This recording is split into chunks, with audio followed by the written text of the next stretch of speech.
Hello दोस्तों, स्वागत है आपका आज की क्लास में। और आज की क्लास में हम लोग पढ़ने वाले हैं मौर्य काल और मौर्योत्तर काल। इन दोनों टॉपिकों से जो भी इम्पोर्टेंट प्रश्न आपके रेलवे एनटीपीसी के एग्जाम में और रेलवे के अन्य सभी एग्जाम में जो भी प्रश्न बने हैं उन सभी प्रश्नों को एक एक करके देखते हैं। पिछले क्लास में हम लोग 157 तक के प्रश्न देख लिए थे, तो आइए आज इसके आगे बढ़ते हैं और कल की क्लास में हम लोग पढ़ेंगे गुप्त और गुप्तोत्तर काल। तो चलिए आज की क्लास की शुरुआत करते हैं। प्रश्न क्या कर रहा है? प्रश्न कर रहा है कि पाटलिपुत्र में स्थानांतरित होने से पहले निम्न में से कौन सा कई वर्षों तक मगध की राजधानी रही थी। तो देखिए, जब हर्यक वंश आया तो हर्यक वंश अपनी राजधानी बनाया था राजगृह को। किसको? राजगृह को। अब जब हर्यक वंश का शासक उदयन था, क्या नाम था? उदयन। अब उदयन ने गंगा व सोन नदी के संगम पर एक शहर बसाया जिसका नाम था पाटलिपुत्र। तो यहां से एक प्रश्न निकल के आता है कि पाटलिपुत्र की स्थापना किसने किया था? उदयन ने किया था। और जब उदयन ने पाटलिपुत्र की स्थापना कर दी, जिसका वर्तमान में नाम पटना है, तो उदयन ने ही अपनी राजधानी राजगृह से कहाँ ला दिया? पाटलिपुत्र ला दिया। तो पाटलिपुत्र राजधानी होने से पहले कहाँ राजधानी था? राजगृह। ठीक है ना? आगे चलते हैं। अगला प्रश्न देखिए, प्रश्न संख्या 159 कह रहा है कि लौरिया नंदनगढ़ स्तंभ कहाँ पर स्थित है। बहुत इंपॉर्टेंट स्तंभ है जो किससे संबंधित है? मौर्य काल से संबंधित है। हम समझिएगा, जो लौरिया नंदन स्तंभ है वह बिहार के कहाँ पे है? वह बिहार के किस जिला में है? तो चंपारण जिला में है। पश्चिमी चंपारण जिला में लौरिया नंदनगढ़ आपका पड़ता है, जो किस नदी के किनारे है? तो गंडक नदी के किनारे है। ये भी बात आपको ध्यान रखने की आवश्यकता है। ठीक है। और किसने बनवाया था? तो सम्राट अशोक ने बनवाया था। ये भी बात आप याद रखिएगा। चलिए आगे चलते हैं। प्रश्न कह रहा है कि किस मौर्य साम्राज्य ने लगभग 287 से 268 या 231 ईसा पूर्व अपने शासनकाल के दौरान शिलालेखों और स्तंभों पर अपने लेख उत्तीर्ण करवाए थे। तो इसमें वह शासक कौन था? तो अशोक था। ऑप्शन नंबर सी आपका सही उत्तर हो जाएगा। आगे चलते हैं। कह रहा है कि सम्राट अशोक का पितामह कौन था? यानी कि पितामह का मतलब होता है कि अशोक का बाबा कौन था। तो अशोक के पिता का नाम था बिंदुसार और बिंदुसार के पिता का नाम था चंद्रगुप्त मौर्य। तो चंद्रगुप्त मौर्य का पुत्र कौन? बिंदुसार। और बिंदुसार का पुत्र कौन? अशोक। कौन? अशोक। ठीक है। तो ऑप्शन कौन सा सही हो जाएगा? चंद्रगुप्त मौर्य। अगला प्रश्न कर रहा है कि निम्न में से कौन सा स्थल आधुनिक गुजरात में है जहां अशोक के शिलालेख अवस्थित है। तो अशोक के शिलालेख कहाँ मिलते हैं? गिरनार में मिलते हैं। ऑप्शन नंबर सी आपका सही उत्तर होगा। आगे चलते हैं अगले प्रश्न की ओर। प्रश्न करा कि लगभग 260 ईसा पूर्व किस मौर्य सम्राट ने कलिंग को जीतने के लिए सैन्य अभियान का नेतृत्व किया था। ये तो उत्तर सबको पता है कि 261 में कौन सा युद्ध हुआ था? कलिंग का युद्ध हुआ था। सम्राट अशोक के द्वारा किया गया था। चलिए आगे चलते हैं और प्रश्न नंबर 164। ठीक है। प्रश्न करा कि अशोक के अधिकांश शिलालेख किस भाषा में है, जबकि उपमहाद्वीप उत्तरी पश्चिम पाया जाने वाला शिलालेख। ठीक है। बस इतना आपको पढ़ने की आवश्यकता नहीं है। आप देखिए कि शिलालेख किस भाषा में है, अधिकांश शिलालेख किस भाषा में है। तो अशोक के जो अधिकांश शिलालेख हैं वह प्राकृतिक भाषा में है। और अगर आपसे लिपि पूछे तो ब्राह्मणी। ठीक है। भाषा पूछे तो प्राकृत। समझिएगा ध्यान से, भाषा पूछे तो प्राकृति और लिपि पूछे तो ब्राह्मणी लिपि था। ठीक ना? चलिए आगे चलते हैं अगले प्रश्न की ओर। चलिए प्रश्न करा कि मौर्य साम्राज्य के दौरान निम्नलिखित में से किस प्रांत को कर्नाटक में सोने की खान का केंद्र माना जाता था। तो वह था स्वर्णगिरी। Option number A. करा कि सेल्यूकस निकेटर नामक शासक द्वारा मेगास्थनीज मेगास्थनीज नामक राजदूत को चंद्रगुप्त मौर्य के दरबार में भेजा था। सेल्यूकस निकेटर नामक कहाँ का शासक था? तो सेल्यूकस निकेटर कहाँ का शासक था? तो जो आपका सेल्यूकस निकेटर था वो आपका यूनान का शासक था। कहाँ का शासक था? यूनान के शासक था। तो ऑप्शन नंबर डी आपका सही उत्तर हो जाएगा। ठीक है, चलिए अगला कह रहा है कि मौर्य शासक अशोक द्वारा निर्मित सारनाथ सिंह चतुर्भुज किससे बना है? सारनाथ सिंह चतुर्भुज कहाँ पे है? तो यह उत्तर प्रदेश के वाराणसी में है। कहाँ पे है? उत्तर प्रदेश के वाराणसी में है। किससे बना है? तो यह बलुआ पत्थर से बना है। ऑप्शन नंबर बी आपका सही उत्तर होगा। आगे कह रहा है कि 226 ईसा पूर्व भारत पर आक्रमण करने के लिए सिकंदर ने सबसे पहले निम्नलिखित में से किस नदी को पार किया था? तो किस नदी को पार किया था? सिंधु नदी को पार किया था। ठीक है, और पहला युद्ध किसके साथ होता है? तो राजा पोरस के साथ होता है, जिसमें पोरस की क्या होती है? हार होती है। ठीक है, और इस युद्ध को, और राजा पोरस कहाँ का राजा था? तो पंजाब का राजा था। और इस युद्ध को, ठीक है, एक मिनट, हाँ ठीक है, ठीक है, चलिए।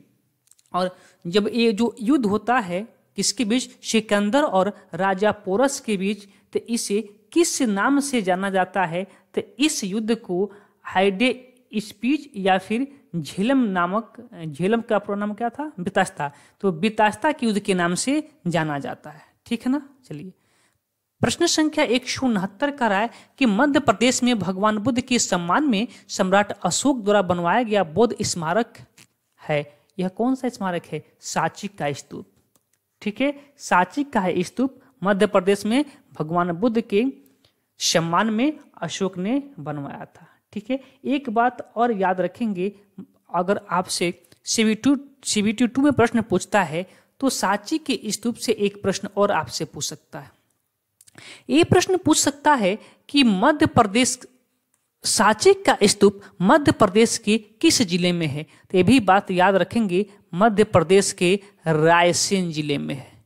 ठीक है, चलिए ये भी प्रश्न पूछ सकता है कि सांची का स्तूप मध्य प्रदेश के रायसेन में या सांची का स्तूप किस नदी के किनारे है? तो ये भी प्रश्न आप याद रखिएगा। तो नदी है बेतवा। कौन सा नदी है? बेतवा नदी। ठीक है, चलिए सांची के स्तूप से एक और प्रश्न पूछ सकता है कि सांची के स्तूप को यूनेस्को द्वारा विश्व विरासत सूची में कब शामिल किया गया था? तो इसको शामिल किया गया था 1989 में। 1989 में। बोलिए बातें क्लियर है ना? किसी को कोई समस्या नहीं ना? आगे चलते हैं अगले प्रश्न पे। प्रश्न करा कि सांची के स्तूप का निर्माण किसने करवाया था?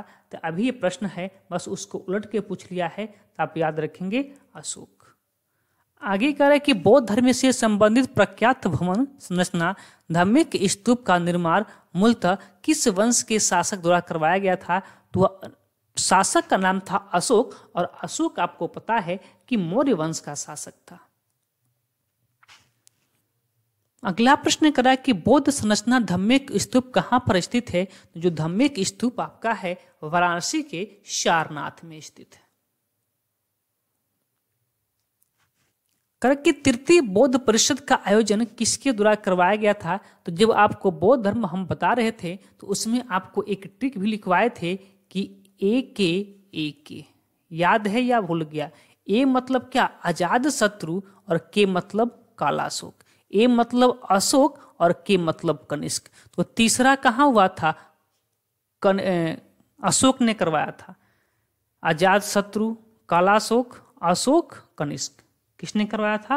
अशोक ने करवाया था। लेकिन कहाँ पर हुआ था तीसरा बौद्ध संगतिया?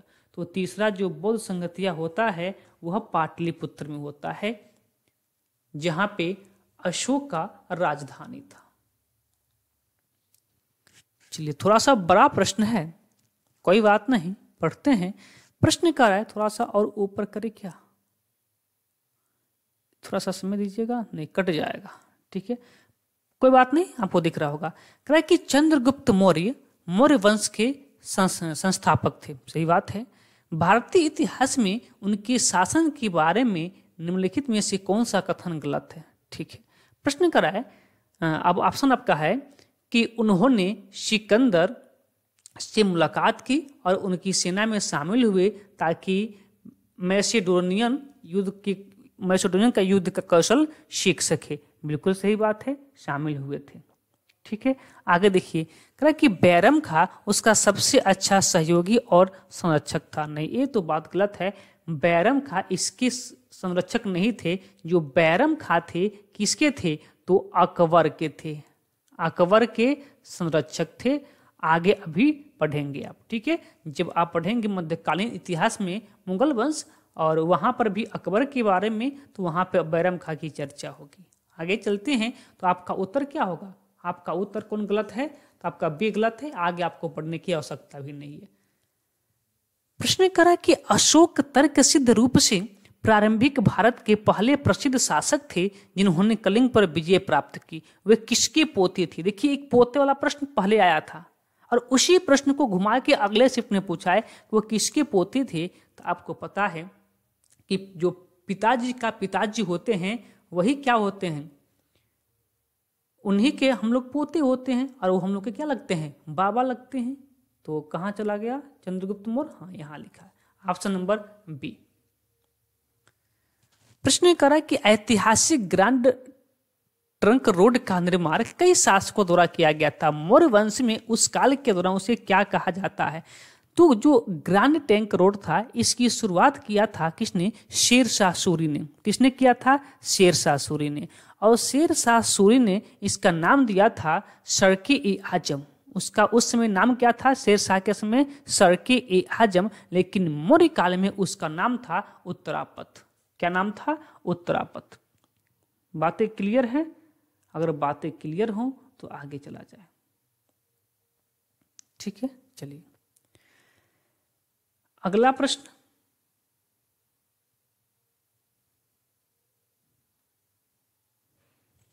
प्रश्न कर रहा है कि कलिंग युद्ध की हिंसा को देखकर प्रतिशोध लेने की सोच रखने वाले सम्राट अशोक का हृदय परिवर्तन हुआ और वे एक स्थिर चित्त एवं शांति प्रिय सम्राट और किस धर्म के अनुयायी बन गए? तो अनुयायी बन गए बौद्ध धर्म का। किसका?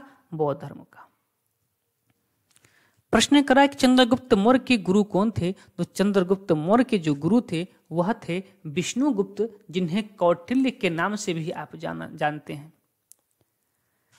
करा कि उदयन ने मगध की राजधानी को किस शहर से हटाकर पाटलिपुत्र में स्थानांतरित किया था? देखिए, प्रश्न आपको जब पहला प्रश्न आया था तो वहीं पे हमने आपको बता दिया था ये उदयन लिखा है, तो कोई बात नहीं, उदयन भी कह सकते हैं और उदयन भी कह सकते हैं। हर्यक वंश का शासन था। इन्हें गंगा और सोन नदियों के संगम पे एक शहर बसाया था जिसका नाम था पाटलिपुत्र, और इन्होंने राजगृह से अपनी राजधानी पाटलिपुत्र स्थानांतरित किया था। तो राजगृह कहाँ पे है? राजगृह या राजगृह, बात एक ही है, ऑप्शन नंबर डी। प्रश्न करें कि निम्नलिखित में से कौन सी पुस्तक मेगास्थनीज ने लिखा था? तो मेगास्थनीज की जो पुस्तक थी वो कौन था? इंडिका। कौन था? इंडिका। प्रश्न करा कि अशोक के प्राचीनतम प्राप्त अभिलेख निम्न से किस लिपि में लिखे गए हैं? देखिए, हमने आपको क्या बताया कि जब भाषा पूछे ध्यान से समझिएगा, दोनों में बहुत कन्फ्यूजन होता है। भाषा अलग है और लिपि अलग है। भाषा अलग है। यदि भाषा आपसे पूछे तो आप मार के आएंगे प्राकृत, लेकिन अगर आपको लिपि दे दिया हो और आपसे लिपि पूछा हो तो आप क्या मान के आएंगे? ब्राह्मणी लिपि मार के आएंगे। लेकिन इनके दो लिपियां हैं जो खरोष्ठी में है, शहबाजगढ़ी और मानसेहरा। शहबाजगढ़ी व मानसेहरा इनकी खरोष्ठी लिपि में है, बाकी सभी इनका अभिलेख ब्राह्मणी लिपि में है। बोलिए, बातें क्लियर हैं? और भाषा क्या है? प्राकृतिक है। ठीक ना? चलिए आगे चलते हैं और अगला प्रश्न देखते हैं। प्रश्न करा कि इनमें से किस मौर्य साम्राज्य के अध्यक्षों को विभिन्न विभागों के अधीक्षक के रूप में उल्लेखित किया गया है? इनमें से किस मौर्य साम्राज्य के अध्यक्षों को विभिन्न विभागों के अधीक्षक, अच्छा, विभिन्न विभागों के जो अधीक्षक थे वह कौन थे? कौटिल्य, जिनका नाम क्या था? विष्णुगुप्त था। अगला प्रश्न करा कि सम्राट अशोक ने बौद्ध धर्म के आदर्शों के प्रचार के लिए धर्म प्रचारक के दूर दराज के स्थानों पर भेजा गया। लोग भगवान बुद्ध की शिक्षाओं द्वारा अपने जीवन को प्रेरित कर सकें। इन धर्म प्रचारकों में अपने पुत्र एवं पुत्री भी शामिल थे। उनका नाम क्या था? इनके पुत्र का नाम था महेंद्र। इनके पुत्र का नाम था महेंद्र और पुत्री का नाम था संघमित्रा। क्या नाम था? संघमित्रा। कहाँ पर इन्होंने भेजा था? तो भेजे थे कहाँ पे? श्रीलंका में। कहाँ गए थे दोनों लोग? महेंद्र और संघमित्रा ते गए थे श्रीलंका में। तो महेंद्र और संघमित्रा ऑप्शन नंबर सी आपका सही उत्तर हो जाएगा। अगला प्रश्न कह रहा है कि निम्नलिखित में से कौन से राजा संघमित्रा और महेंद्र वर्मन के पिता थे? तो महेंद्र वर्मन और संघमित्रा के जो पिता थे वो कौन थे? अशोक। Option number C. पीछे वाला जो प्रश्न था उसी को घुमा के प्रश्न पूछ लिया है।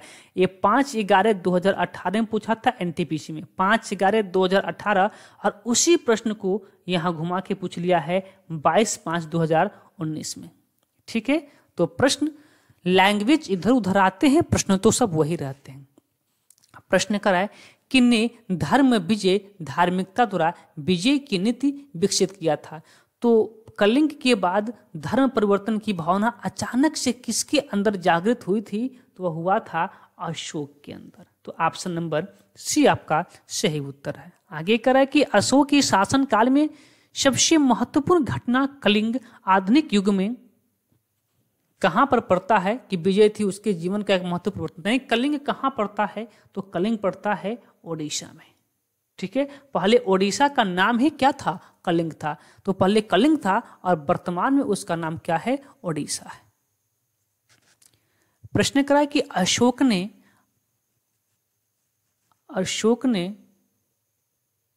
ये थोड़ा सा टाइपिंग मिस्टेक हो गया। अशोक ने अपना लिया था। अशोक ने यहाँ देखिए, अशोक ने यहाँ एक खालिसा नहीं होना चाहिए। प्रश्न क्या कहता मैं आपको बता देता हूँ। प्रश्न करा है कि अशोक ने किसके युद्ध के बाद बौद्ध उपदेशों को अपना लिया था? तो किसके बाद? तो वह था कलिंग युद्ध के बाद। कब हुआ था? 261 ईस्वी में। अशोक के किस अभिलेख में इसकी चर्चा है? तो 13वें अभिलेख में इसकी चर्चा है।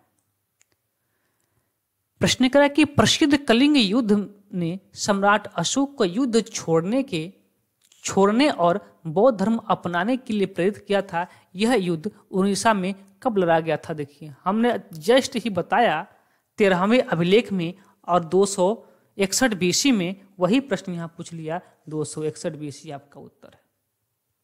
ठीक ना? चलिए आगे चलते हैं और अगले प्रश्न की ओर बढ़ते हैं।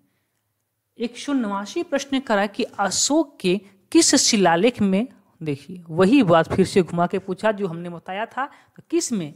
13वें शिलालेख में है।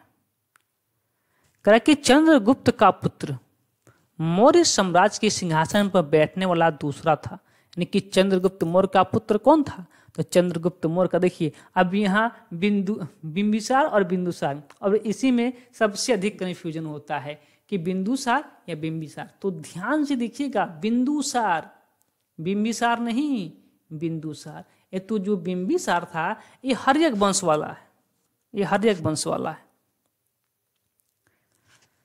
अगला प्रश्न करा है, अब यहाँ से आपका ग्रुप डी का यहाँ तक, अच्छा कहाँ से है जी? यहाँ से 190 से आपका ग्रुप डी का प्रश्न शुरू हुआ है। कोई बात नहीं, जीके का प्रश्न है तो कहीं से कहीं उठा के पूछ लेगा।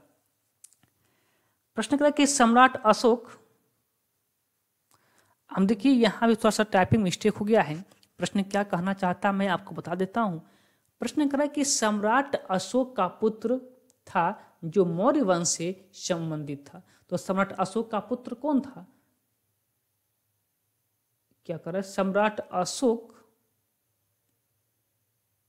का पुत्र था जो, अच्छा सम्राट अशोक किसका पुत्र था? ठीक है, जो मौर्य वंश से संबंधित था। तो किसका पुत्र था? तो बिंदुसार का पुत्र था। ठीक ना? चलिए, कराए कि सम्राट अशोक किसका उत्तराधिकारी था? तो अपने पिता बिंदुसार का उत्तराधिकारी था। चलिए ये आपका क्या है? अब एनटीपीसी का फिर से सीरीज चालू है। फिर एक ग्रुप डी का प्रश्न आ गया इसमें। करे कि सम्राट अशोक ने पत्थर और स्तंभों और पत्थर के तख्तों पर अपने आदेश उत्कीर्ण करवाया, अपने राज्य के प्रमुख स्थानों पर स्थापित किया ताकि लोग तदनुसार आचरण कर सके। यानी कि कितने सम्राट अशोक ने पत्थर और यानी कि कितने शिलालेख लिखवाया था, कितने अभिलेख लिखवाया था अशोक ने। तो अशोक के जो टोटल अभिलेख थे वह कितने थे? 14 अभिलेख थे।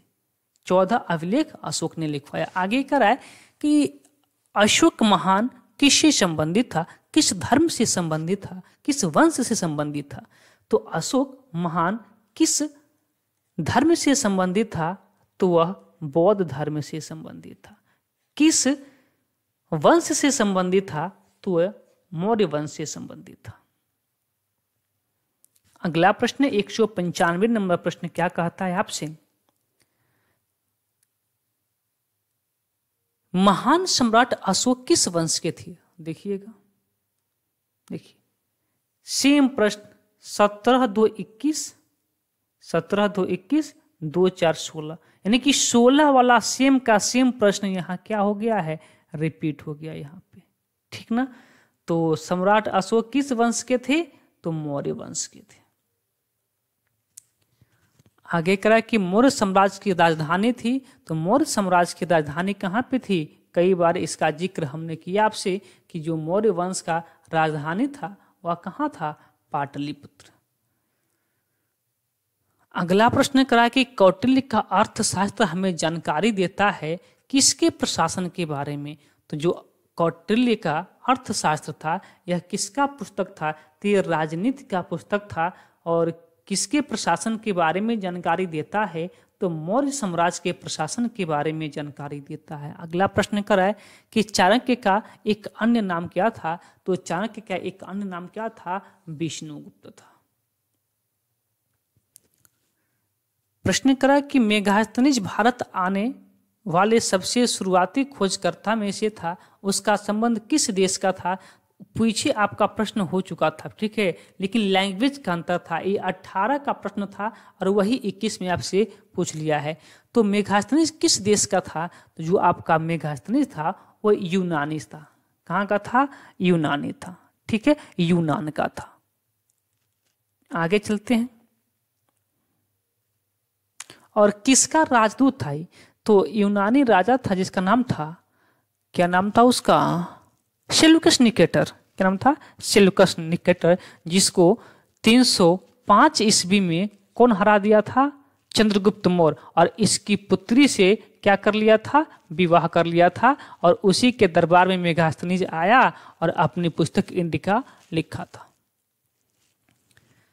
प्रश्न कह रहा है कि सम्राट अशोक ने अपने राज्यकाल के 12 वर्ष में एक विशेष अधिकारी की नियुक्ति किया जो भूमि का सर्वेक्षण करता था, भूमि अभिलेखों का रखरखाव करता था और न्याय का पालन करता था। इन अधिकारी को क्या कहा जाता था?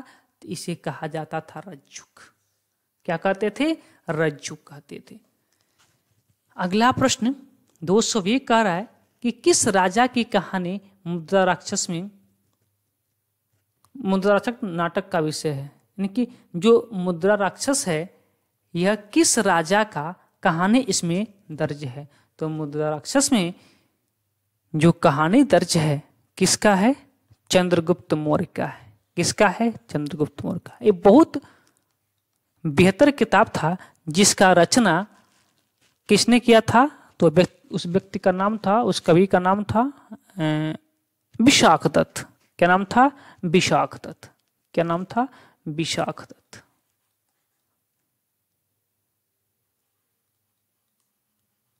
विशाखदत्त। और एक बात और, इसी मुद्रा राक्षस में, इसी मुद्रा राक्षस में चंद्रगुप्त मौर्य को क्या कहा गया है कि वृषल तथा कुलहीन ऐसे शब्द का प्रयोग इसी नाटक में मिलता है। यह शब्द किसके लिए प्रयोग हुआ था? तो चंद्रगुप्त मौर्य के लिए। कहा कि मौर्य वंश के मौर्य वंश को किस वंश ने समाप्त कर दिया था? तो ध्यान से सुनेंगे। जो मौर्य वंश का अंतिम शासक था वह था बृहदत्त। तो मौर्य वंश के अंतिम शासक बृहदत्त की हत्या इसी की सेनापति ने कर दिया था, जिसका नाम था पुष्यमित्र शुंग। जिसका नाम क्या था? पुष्यमित्र शुंग।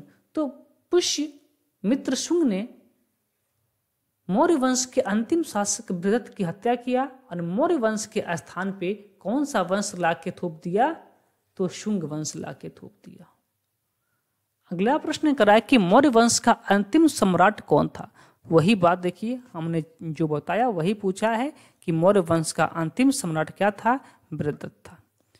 चलिए आगे देखिए, करा किस मूल भारतीय राजवंश ने अपने शासक के चित्र वाले सिक्के जारी किए थे? तो अपने शासक के चित्र वाले जो सिक्के जारी किए थे वह किया था सातवाहन वंश ने। इसी सातवाहन वंश ने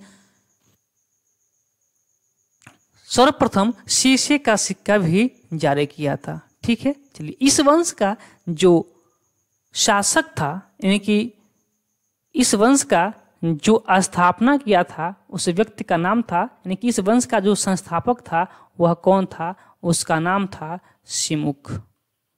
क्या नाम था? शिमुख। बातें क्लियर। और एक बात और, सातवाहन वंश की राजधानी कहाँ थी? तो इनकी जो राजधानी थी, इनकी जो राजधानी थी वो क्या थी? प्रतिष्ठान थी, जिसे कहीं कहीं पैठान भी लिखा होगा, लेकिन प्रतिष्ठान भी आप याद रखिएगा।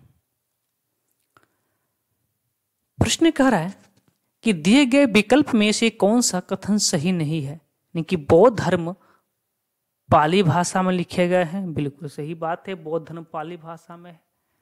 गौतम बुद्ध का जन्म नेपाल में हुआ था। सही बात है, नेपाल के लुम्बिनी में हुआ था। कह कि उपगुप्त ने अशोक को बौद्ध धर्म अपनाने के लिए प्रेरित किया था। सही बात है।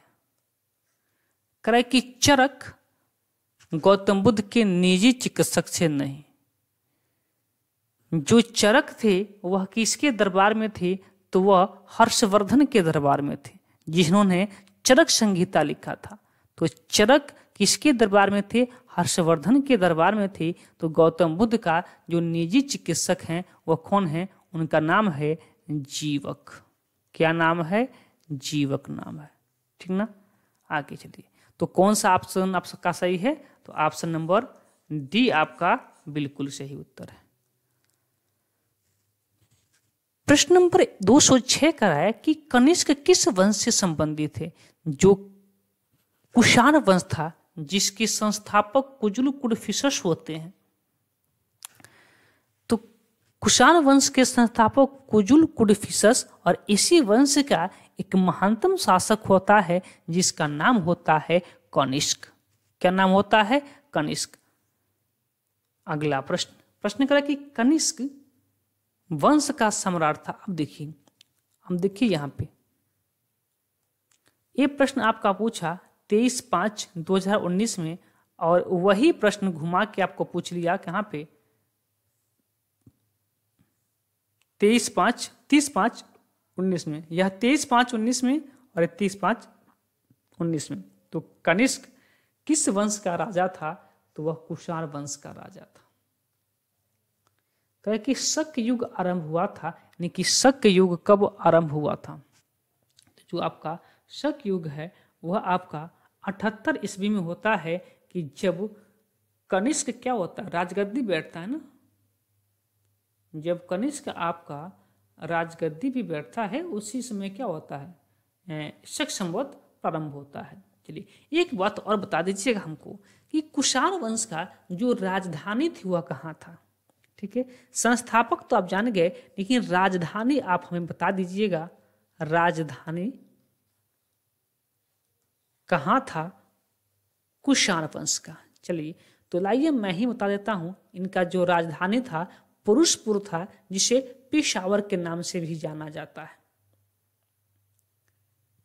प्रश्न करा कि कुषाण राजाओं में सबसे मशहूर कौन थे जो कुषाण राजवंश के तीसरे शासक थे? तो कुषाण राजवंश के जो सबसे महत्वपूर्ण शासक था वह था कनिष्क। कौन था? कनिष्क। ऑप्शन नंबर जो डी है आपका बिल्कुल सही उत्तर हो जाएगा। ठीक ना? चलिए आगे चलते हैं और अगला प्रश्न देखिएगा। अगला प्रश्न आपसे करा कि ईसा पूर्व भारतीय शताब्दी की शुरुआत, क्या पूछ रहा प्रश्न आपसे कि ईसा पूर्व कितना ईसा पूर्व शताब्दी में शुरुआत कुछ सालों के उत्तर पश्चिम समय में अपना अधिकार कर लिया था। लैंग्वेज थोड़ा सा अजीब इसका है, ठीक है, लेकिन कोई बात नहीं, समझिए ध्यान से। करा कि कितना ईसा पूर्व यानी कि किस शताब्दी में, अब ये छोड़ दीजिए ईसा पूर्व, आप भूल जाइए, कन्फ्यूजन करेगा। किस शताब्दी की शुरुआत में कुषाणों ने भारत की उत्तरी पश्चिमी सीमा पर अपना अधिकार कर लिया था? तो कितना वो कौन सा ईसा था? वह था पहली शताब्दी में। ठीक है, पहली शताब्दी में। तो ऑप्शन नंबर जो आपका सी है सही उत्तर हो जाएगा। ठीक ना? चलिए करा कि ओडिशा के उदयगिरी में हाथी गुफा अभिलेख कलिंग के राजा ने लिखा था, यानी कि कलिंग के राजा कौन थे जिन्होंने हाथी गुफा अभिलेख लिखा है? तो हाथी गुफा अभिलेख लिखा था कौन? खारवेल ने। और इस हाथी गुफा अभिलेख में किसकी चर्चा है? तो कलिंग युद्ध की चर्चा है। ठीक है, कलिंग युद्ध की चर्चा है ना? हाँ, कलिंग युद्ध की चर्चा है। ठीक है, ध्यान से सुनिएगा। अब वो जो आपका हाथी गुफा अभिलेख है वो किस पहाड़ी पर है? तो उस पहाड़ी का नाम है, यहाँ नाम भी लिख दिया है, उदयगिरी। किस पहाड़ी पे है? उदयगिरी की पहाड़ी पे। इसी हाथी गुफा अभिलेख को तिथि रहित अभिलेख भी कहा जाता है। और ये जो हाथी गुफा अभिलेख है किस भाषा में है? इसकी भाषा क्या है? इसकी भाषा आपका है प्राकृत। कौन सी भाषा है? प्राकृतिक भाषा है। ठीक है, तो चलिए जो भी आपके प्रश्न थे उन सभी प्रश्नों को हमने एक एक करके देख लिया। तो अब फिर से कल के क्लास में मुलाकात होगी गुप्त वंश और गुप्तोत्तर वंश के साथ। तब तक के लिए आप सभी को धन्यवाद।